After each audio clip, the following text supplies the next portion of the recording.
Welcome to Kinship. We're church sisters who share our discussions so that you're encouraged to deepen relationships in your local church. Hi, I'm Bethany, and I'm here with Pam, Francis, and Alyssa. She didn't leave us. Thank you, Alyssa. She's back. Before we jump into our topic, let's start with our intro question.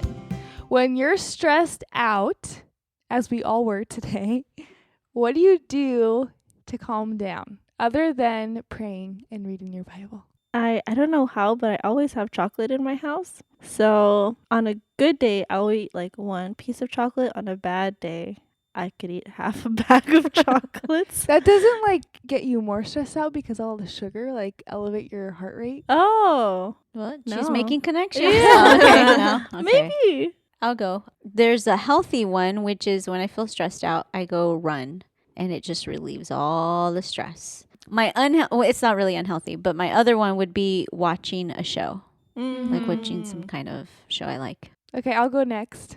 So, growing up, I hated to be Merry touched, Christmas. which you also hated. Just if someone was sitting next to me, I would just scoot away. But I'm realizing I don't like light touch, but when I get stressed out, if Chris gives me a hug, I like that calms me down. That pressure. No. And then in OT terms, we call it prope. And so Chris is let me give you some prope. That's what deep pressure means. So now he knows I need some prope. Give me some prope. So if you ever hear that, it just means give me a hug. All right, for me, I used to have, I still have this, those those white burp cloths that kids usually spit up on when you're burping them. So I had one since I was a baby. It would comfort me in my sleep, or even as I got older, when I got disciplined by my parents, I would go cry and sniff my gawk and kind of play with it. Oh, sorry. I call it a gawk. It's A gawk? It's because G-O-K, because I couldn't pronounce cloth. And so I just called it gawk since I was younger. Anyway, so it's made it into my marriage and into the bed and all that stuff. Wow. But then recently, since we first recorded my first podcast, we got a foster baby. And so we're using burp cloths all the time as I'm burping the baby. And my husband actually left mine as the one to be used in the middle of the night. And then the baby totally spit up all over it. Yes. Mm-hmm. And so I couldn't handle the body liquids on it, so I was like, throw it away. I can't do it. And I asked my mom if she had any extras for me, and she's like, Alyssa, I think it's time to wean you off. She you gave have you a the baby. talk. She did. Oh, She man. gave me the talk. So now I have no security blanket or anything. You have no anything security, to cover. your husband Yeah. and your home. Except for Jesus, Yeah. maybe. So I have nothing to sniff right now at home, so I just have to. Sometimes by habit I'll reach a blink one or No. something, but I was like, oh, okay, I'll have to just. Wait, what would you do with Manage. it? Sorry, you would sniff I it? would sniff it. I would She would snort it. This is very interesting, guys. This is Praise the Lord for this is- spit up yeah. on the gawk. Yes. This is new material for me to just harp on Alyssa. So this is great. There's a We- lot Let's already. make this Oh, the yeah. topic of our podcast. Yeah. Yes. Thank you. All right, so moving on from that, the topic today is a sensitive topic. So right off the bat, if you're listening with kids or anyone else, probably not recommended. We're going to be talking about sexual abuse and specifically Francis's story with that. And what brought this up was the recent article that came out of allegations of sexual abuse within the Southern Baptist Church. And our church is Southern Baptist, so it does hit closer to home for us as well. I mean, there have been so many accounts of the Catholic Church and other churches, and it's not that you don't think it could be going on in your own denomination, but obviously it brings it to light. And I'm so thankful that God brought this to light. So we're going to be talking more about the church's response and what the church should be doing in our next episode, part 2. But for this episode, we just really wanted to hear your story, Francis, and get insight that way. Yeah. So where do you want to start? Well, I'll start the age where it began. I was probably, as best I can tell, 5 to 13. So that's when the abuse began and stopped. So 5 from 13. It was a family member. Specifically, it was my biological father. And Merry I Christmas. mean, having to deal with all the emotions as a child and not knowing what was happening. but at the same time knowing something is wrong.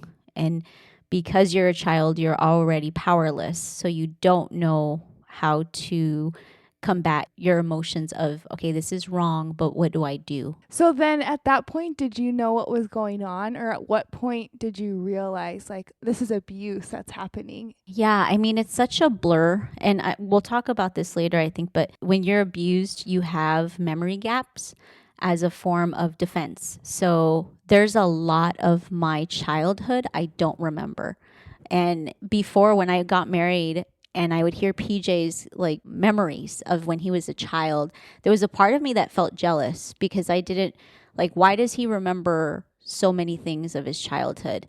So that was one. The second part is like he had such a fun childhood where my childhood was not at all fun.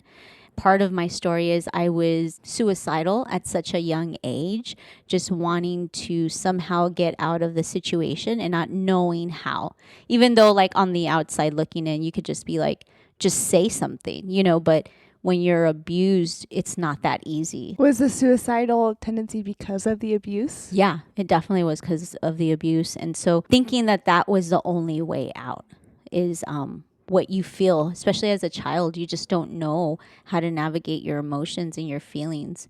But yeah, that was definitely part of, for me, the only escape was, well, then I have to physically die in order to stop, To make it stop. to make it stop. Yeah.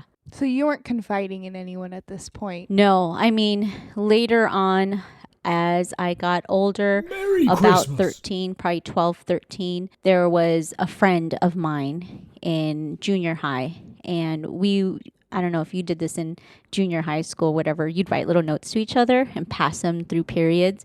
And so we would do that every so often. And I gave her a card because she gave me one and I was responding back.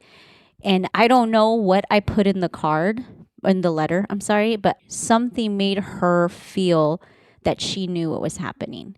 And so as I gave her my letter and then I went to class, I went to the restroom and she was out there. And I remember her taking me aside and saying, hey, like, are you being abused?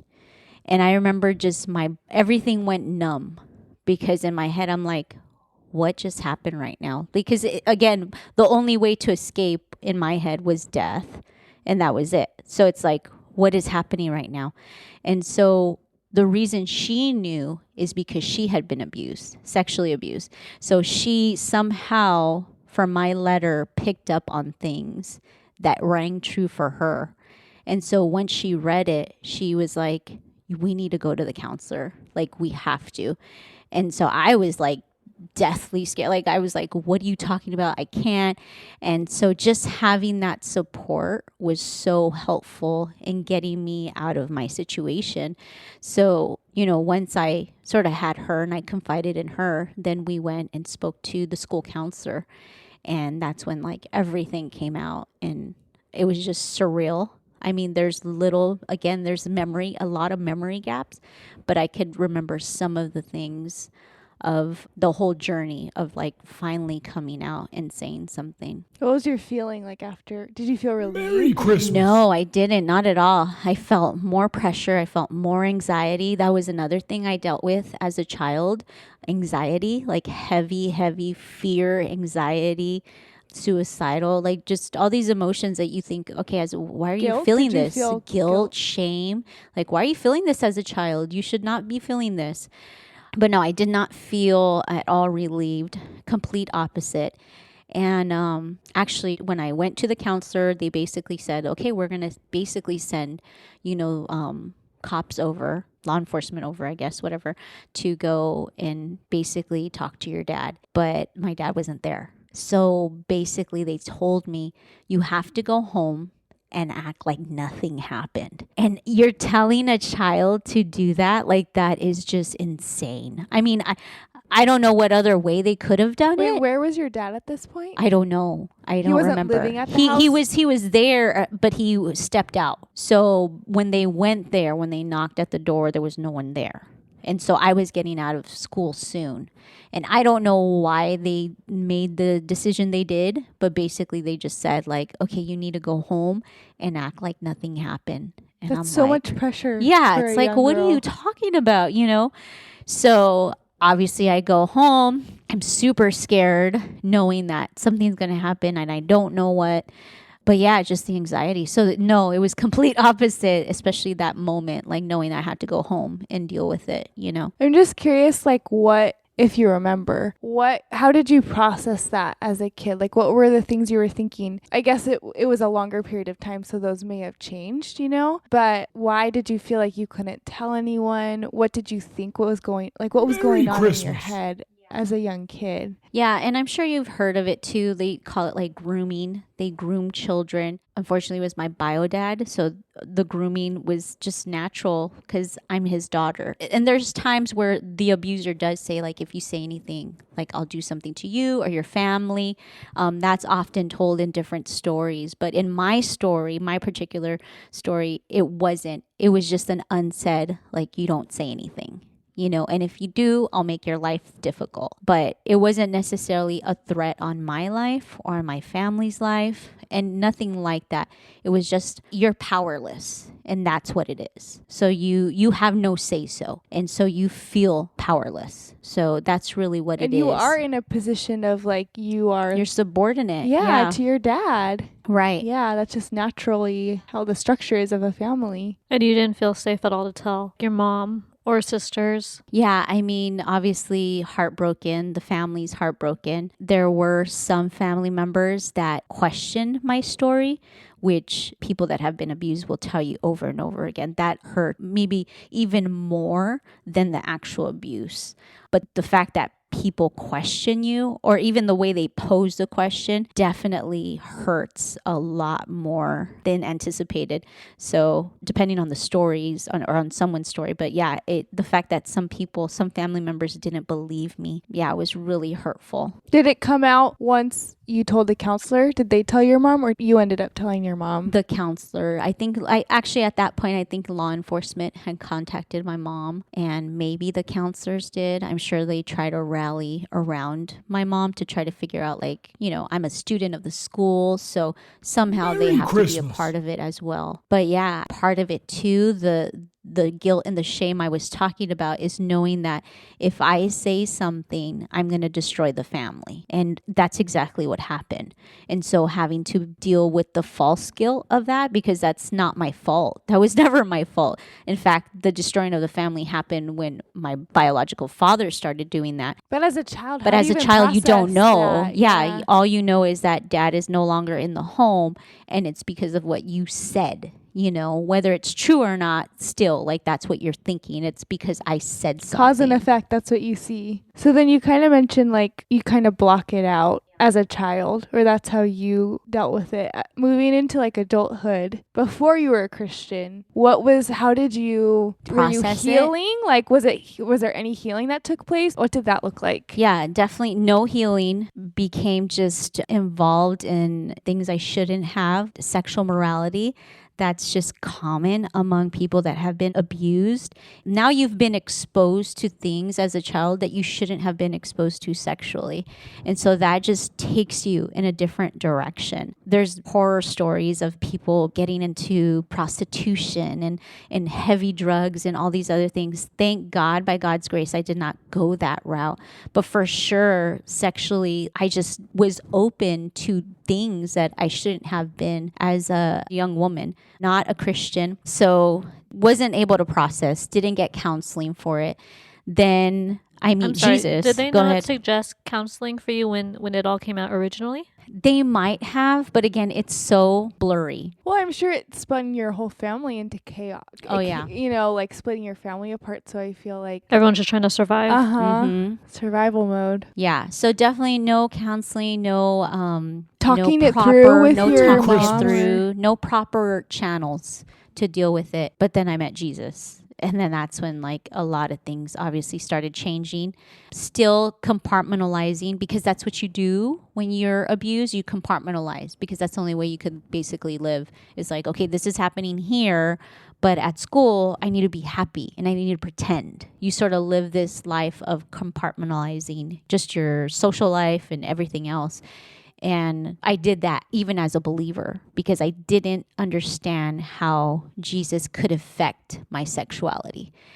because in my head, I'm broken already. There's no fixing this. There was conviction there, but again, I got stuck. Now there was shame accompanied to my own sin and my own sexuality that I didn't know how to combat that. Was there like shame in sharing that with other people? Like once you were a Christian, how did you start opening up about that? I mean, the first person I opened up to was PJ.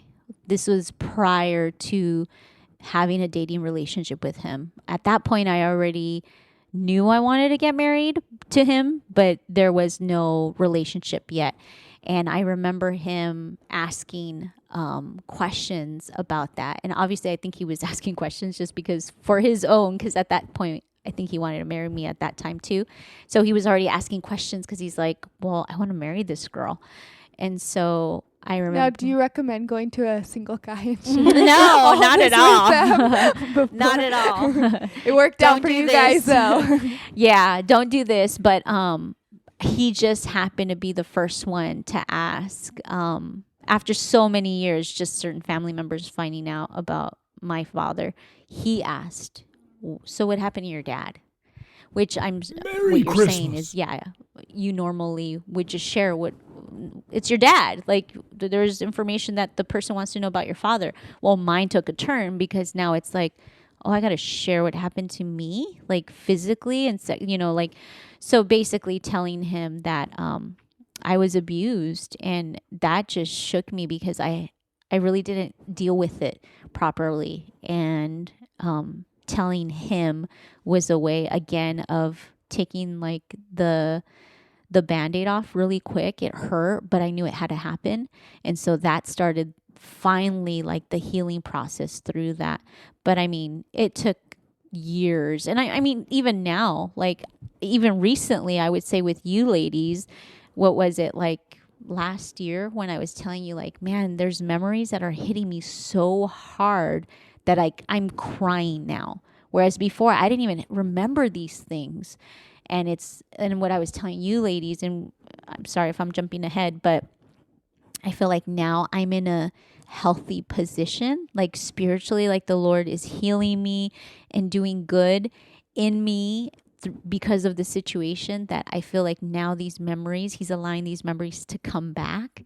And now I'm able to like lament over them. Whereas before I felt like if I remember them, they would kill me, like just emotionally. Like I would You're be still in survival mode. Yeah, I'm still in survival mode. I felt like it would crush me. But now I feel like the Lord's just reminding me little by little, so I'm able to deal with process it, and deal with it in a healthy way and still lament over it. Mm-hmm. Now that you're married, what does that look like with you processing it with PJ? And like those conversations must be hard between the two of you. When we first got married, he knew what happened to me, and I haven't had like professional counseling, which I mean I don't recommend. I would tell someone like, yeah, you should get counseling for it.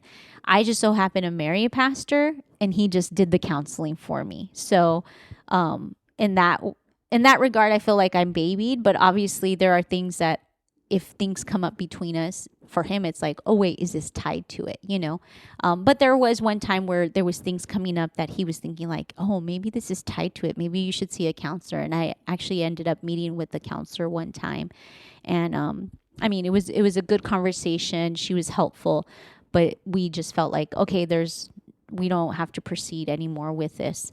But yeah, I mean, the fact that he was shepherding my heart and helping me and getting me to the right resources, like, here, let's listen to this or read this book or do this. So those things were very helpful for my own sanity and my own spiritual walk. So that was helpful, just being open with him. Obviously, like specifics, like he doesn't need to know specifics. That's just more hurtful for me and for him. So very general, but obviously knowing like how to care for me has been a huge blessing. How do you think it has affected your marriage? It definitely has affected our marriage in different ways. Our first year, and I've talked about it on this podcast, the first year of our marriage was really hard. Partly it was because I didn't like that I didn't like the feeling of authority over me. And going back a little bit, Merry so that made me Christmas. very rebellious. So partly of my upbringing, and even as a young adult, I had just a very rebellious attitude towards authority. I just didn't like it. And that's because obviously the abuse from so young, just feeling like you're trapped. And so you feel this sense of entrapment from authority. And so our first year, as he's trying to shepherd me and even like rebuke me, go through conflict with me, I'm feeling, you're not my dad. You know, like, why are you telling me what to do? Like, if you're my dad. And to me, that doesn't go well with me. And so there was a lot of conflict between him and I, because I felt he was trying to control me. And so for him, it was like, I'm not trying to control you. I'm just trying to love you. And you're wrong in this situation, you know? And it was just really bad for that first year. This is also outside of the marriage. You become suspicious of people, like just naturally, because of your own issues that you're dealing with. You become suspicious of people. It's hard to trust people. That's another thing. A big one for me would be when you feel it's unjust, there's a rage that happens in you. Because if something is unjust, it needs to be handled justly. And so obviously there's hypocrisy with that, right? Because when I sin against someone, then it's like, oh yeah, it's not a big deal, you know? But if I am somehow wronged, there's this inside defensive, like, no, you must pay for what you did. And that going into marriage as well can be very damaging. I'm curious, like, because I know we've talked Merry about before Christmas. too, the different like beliefs that you have about it that you have to combat. Specifically, I think we talked about the shame and the guilt and combating that. I'm curious, like, what are those false beliefs that came from that, which I'm sure are common to a lot of people who are abused? And then how do you combat those false beliefs? Yeah, for sure. Feeling shame was being reminded that it's not your fault. And I know a lot of women hear that, but it's always good to be reminded, like, it wasn't my fault. And if you're listening now and this happened to you or it's happening to you, like, it is not your fault. People are sinners and they hurt people with their sin. And so realizing that you are, in one sense, a victim. And I know that's like sort of like a bad word right now in Christianity, but there are victims. There really are. I'm not saying like there's victims that are sinless. There's no such thing, but for sure you could be a victim of someone else's sin. And so yeah, having to combat the shame was really hard. But the most freeing thing that I've experienced, and it's really bizarre and beautiful at the same time, is being open about it. That has been the number one healer for me, is being able to share my story. And I think that's what Satan wants, right? Satan wants to be in the dark. He doesn't want you to tell your story and the liberation and how Christ saves. And so you feel trapped in not being able to share your story. And I mean, that has been the number one thing that I feel like the Lord has definitely used to be able to heal for my Christmas. sake, and even being able to help others, because obviously I'm not going down the street telling anyone like, oh, this happened to me. It's really through You're just private. recording a podcast. Yeah. Well, yeah. But it's through ministry. And I would say this is why Kinship is here. It's a ministry. So that has been a blessing in my personal ministry, is being able to share my story to other women and to other men as well, because there's men that have been It's abused. so common too. Like, Yeah. I didn't realize, and then I just remember being in a particular situation with like women, and then like one shared, and then another one was like, me too. I mean, that's but just That's like the anthem. so many women and men, but in my particular case, listening to the woman, and I was like, what? It's crazy how common it is. But you know, obviously it's so private and feels shameful, so talking about it is difficult. Yeah. And it's almost a reminder every single time they have to talk Mhm. about it, they have to sort of relive it and it's hard to relive it over and over again when they share it. Yeah. For me, like even thinking of Jesus when he's at the well and he sees the woman at the well and he tells her like, who are you living with? You know, and he's basically like drawing her out, like trying to find out what she's going to say, right? But obviously he already knows. And then she goes away and tells people like, this guy, he knows everything about me, you know, and how shameful that is. But there's like a joy in her. And that's how you feel for me, even though, yes, there was a crime committed against me, but then I started adding to my own shame with my own sin and feeling like I can't come to Christ with this, you know, like I'm dirty, you know. And so sometimes I look at the woman at the well and I'm like, oh, like I could feel that way. Like, I don't want to tell this guy like who I'm living with now or who I'm sleeping with now, you know, but that's what Jesus does. And it compels you to want to be like, dude, this guy knows everything about me and he's talking to me and he wants like some kind of conversation, which is a relationship, you know? And so I just look at that and it makes me feel like, oh man, you are so good to be able to really go in the dirty in my head, right? Like the dirtiness, which is all of us, and really just say, no, like I want to have a conversation with you. I want to talk to you.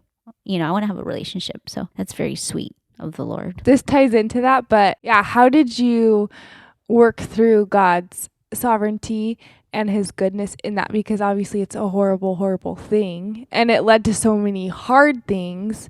So then, I mean, as a kid, as a non-believer, you're not going to see that.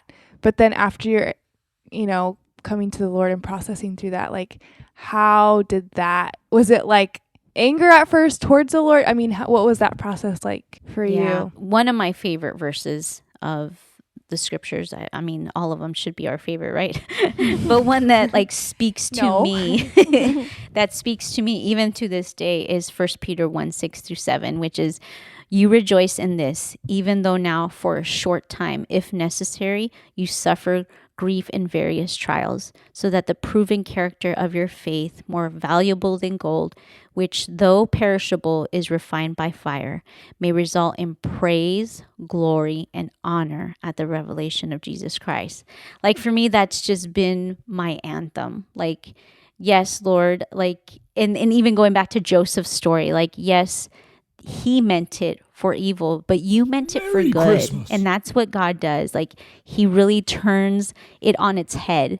And that's the beauty of it. And even for me thinking of this trial in particular, like, yes, it's ugly and yes, there's sin, but I've seen so much goodness come out of this, like being able to minister to other people and being able to see that, man, I am so dirty, but yet you call me, you know, like there's shame and you call me, and even other people, because it's so easy to look at other people and think you're a monster. There's no way God can forgive you.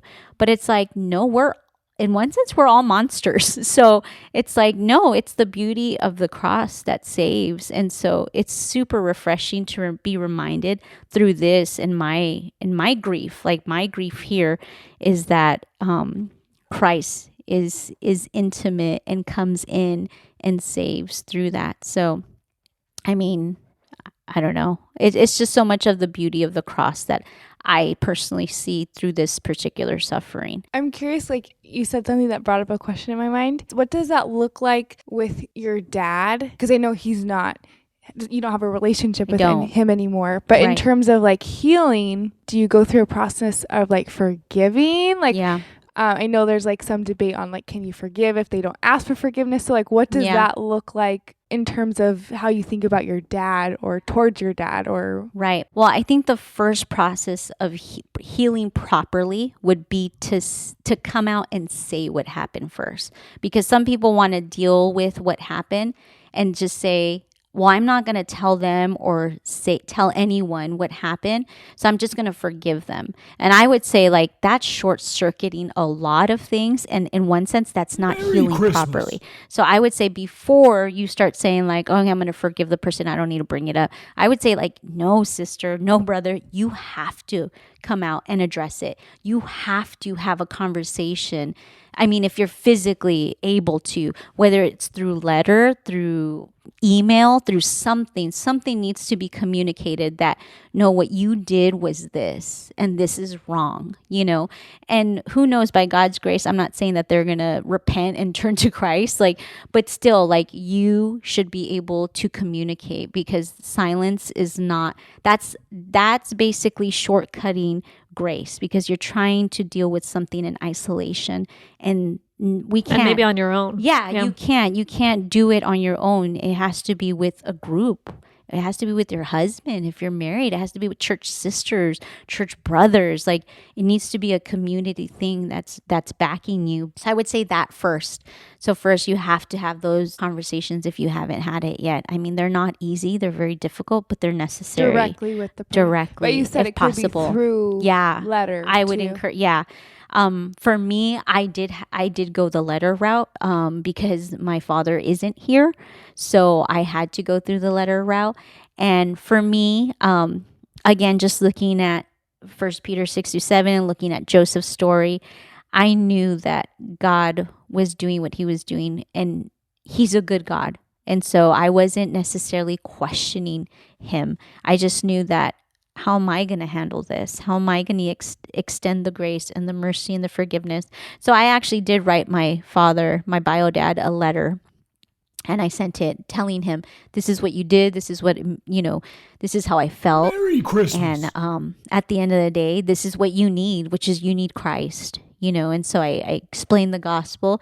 And then I basically said, I forgive you. And from then on, I felt no need to further the relationship. And I didn't feel guilty over it. I didn't feel like, oh, I'm wrong for not, trying to build this relationship. It's that's a consequence of your sin.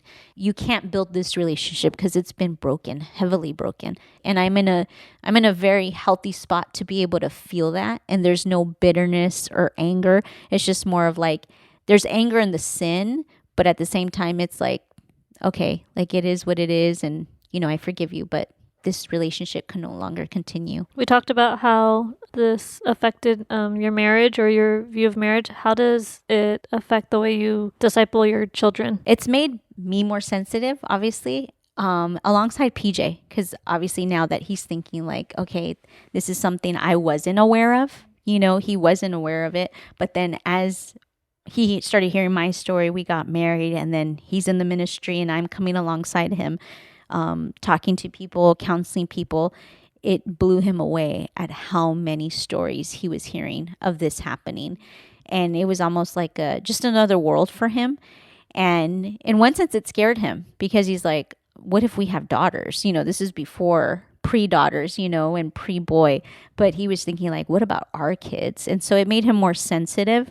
And it allowed us to have really good conversations with our kids of sexual abuse. And so just reminding PJ and I at the same time, and them, that it could be anyone. And majority of the time, it is someone you're close to. Merry Christmas. And so, we have our church family over a lot. Our kids are over the church building a lot. There's people that come through. We have babysitters, but one of the things that we tell our babysitters and we ask the kids is, did anyone make you feel uncomfortable? Did anyone touch you inappropriately? And, we don't say that because necessarily I'm suspicious of Aaron or Pam or Bethany or Chris. It's just PJ and I want to be so comfortable that these people are not off the table, because we know it could be anyone. And so I feel a lot of times as parents, you're scared to say or think, or if you see something that it's it can't be that, that touch or that comment, it can't be that person, because I love that person, or I care for that person so much. But for us, it's really more for PJ and I just to feel comfortable. And I would say for parents, definitely do that. Teach your kids about safe touching. There's really good online resources, even YouTube videos that we've shared with our kids, that, it could be family, it could be close friends, church members, things like that. But just making our children aware of the possibility. What about like in your accountability groups, working with other women? Is that something you bring up? Is that something you ask women? If they've struggled, Do you wait for them to bring it up, or how does that look like in women in the church? yeah, I mean, are you talking about in regards like asking other women if they've been abused? Mhm. Yeah, I mean, there's times that, I mean, we try to build relationships here, and I know like that's the best way Merry of going Christmas. about asking deep questions. I wouldn't just meet with someone and be like, hey, have you been abused? You know, like I feel like that needs to be sort of built. And I mean, I'm not shy to share my story. And so I feel a lot of times if I'm sharing my story and I sense that they also have a story, and that's usually how it happens. I'll share a story and then they'll be like, you know what? That happened to me too. And then I'm like, well, what's your story, sister? You know? And so there's been many times where that's happened, where I'm sharing, they want to know about my, you know, my life, how I got saved. And my salvation story is very much tied to my abuse. So I can't leave it out necessarily, especially if it's with women and one-on-one type of conversations. I just have to talk about it. And so a lot of times, unfortunately, like you hear other women say like the same thing happened to them. So one final question. Recommendations, I guess, for the church, or how did the church help you or even fail you? And then, like I said, next week or in 2 weeks, I guess, we'll get into more details and specifics, but just from your personal experience. Yeah. I didn't take a good opportunity to walk along with my church when I first started coming out with it. I was still in the process of healing, so I don't believe I did it correctly. But again, it was because I was in process.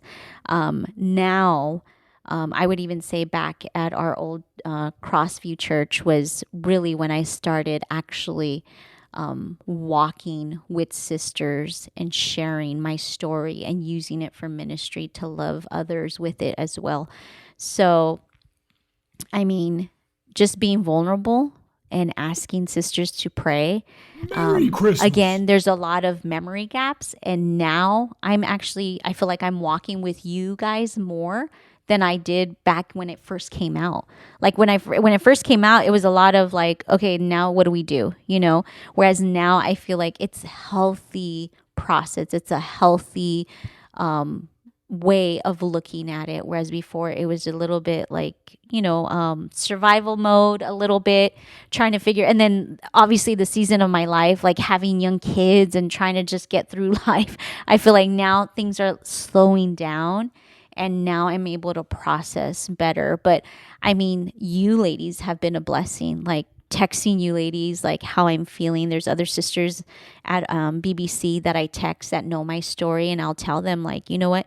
I don't know why, but it's hitting me hard this week. You know, some of our sisters have other family members that have been through the same thing. So I'm able to share my story so that they could better understand their family members. That's been huge. I feel like you guys just let me talk a lot of times. I mean, the last time I was just like, blah, you know, I came with a lot of baggage, of a lot of memories that were going on. And I felt that you guys just did a really good job of listening and supporting me and asking how I was doing. So just a lot of checkup I feel that you guys do. That's been a blessing. Yeah. I feel like that's more convicting than encouraging. Why? Thinking of all the times I didn't ask. No. Yeah. I mean, for me, it doesn't come up all the time, but when it does, you know, I make sure to share with you guys. And I think you guys, a lot of times, that's what I need. I need a listening ear. I need someone that's compassionate, and that's what you guys do. And that's what ladies Merry need. Christmas. Women need other women who will listen and be compassionate and pray with them and know that, hey, like this is part of her story. And I love her amidst all of that brokenness, you know? And then obviously when you go and share life with other women in the church that I don't know of, and if you know something, then you could connect. You can make the connections for us. Like, you know what? You know who you need to talk to? You need to talk to this person because there's a similar story, you know, things like that, where making connections for us is helpful. I know someone who was also sexually abused, and I was wondering, what do you recommend would be like good starter questions to even begin the conversation, because she's shared it with me, but like I don't know how to take it a step further to maybe tell her to bring it to her church family. I mean, asking her, yeah, if there's people in the church that she can talk to. Is there anyone there? I mean, we all know that not all churches are safe places where this can come out and people can walk with you. So, yeah, I mean, if there's no one in her church that can walk with her, then appointing yourself. Like, if she opened up to you, then okay, like, I'll walk with you. You know, I'm not going to just say, like, okay, well, you need to go talk to your church member and she has no one there, you know? So I would just take that as an opportunity of just ministering to her and loving her and saying, like, basically, how are you doing? Like, how's your soul? Are you processing it? Are you processing it healthy? Are you getting counseling? Have you gotten counseling? Have you thought about it? Have you talked to your husband if you're married? I would say there's women that I know that have never told their husbands. And I just think that is so not, like, that's unhealthy. Like, your husband needs to know. Merry I mean, Christmas. obviously, it's sad, but if like you're an abusive marriage and this can go so many ways, right? I'm just saying, like, if you have a husband that loves you, then he should know about this. I mean, I guess there's other caveats of if your husband, you know, I don't know, is abusive and other things that he could hold this against you. You need counseling for other things as well. But, yeah, I would just, a lot of questions, a lot of like, hey, I'll walk with you. Have they came out and talked to the abuser, things like that.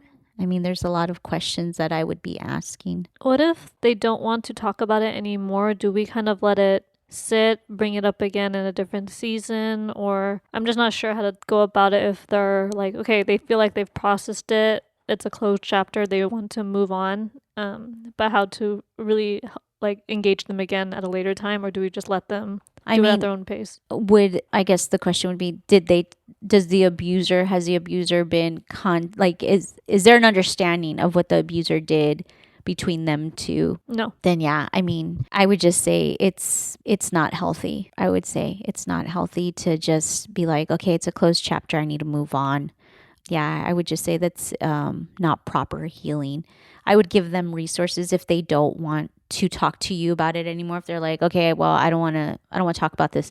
Okay, well, here's an article that I came up on Desiring God or wherever you find it, and just sharing it and just letting them see, like, hey, this needs to be dealt with in a godly, healthy, biblical way. Any last thoughts from anyone, or Francis? I guess I would say, I know it's scary to be vulnerable and to open up and Merry share Christmas. something that happened to you so personally, but just being reminded that there's a lot of grace there. There's a waterfall of grace that the Lord can use.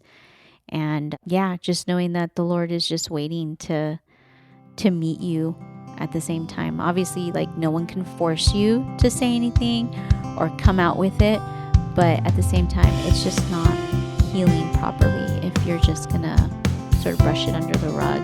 It's just not gonna heal properly. So again, if you're going through surgery, you have to go through the whole process, and you have to be bedridden, and you got to go through everything to actually heal properly. So that's what the Lord wants you to do, is he wants you to heal. So he's there to meet you, and you can't heal without the Lord. Well, thank you, Francis, for sharing all of that. Like I mentioned earlier, there's a lot more to be said about this, especially in relation to the church and what that looks like in addressing in the church. So we're going to come back in a couple weeks and talk about that. But thank you everyone for listening. We really appreciate it. Follow us on Instagram, like it, email us if you have any questions. We might email you back. kinshippodcast@gmail.com. We have some other social medias, but I don't know if we do anything with those.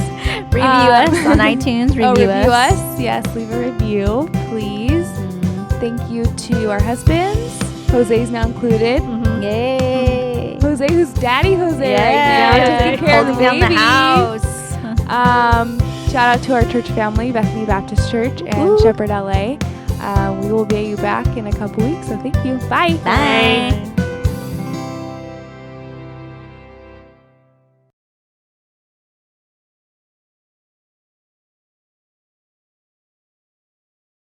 Merry Christmas.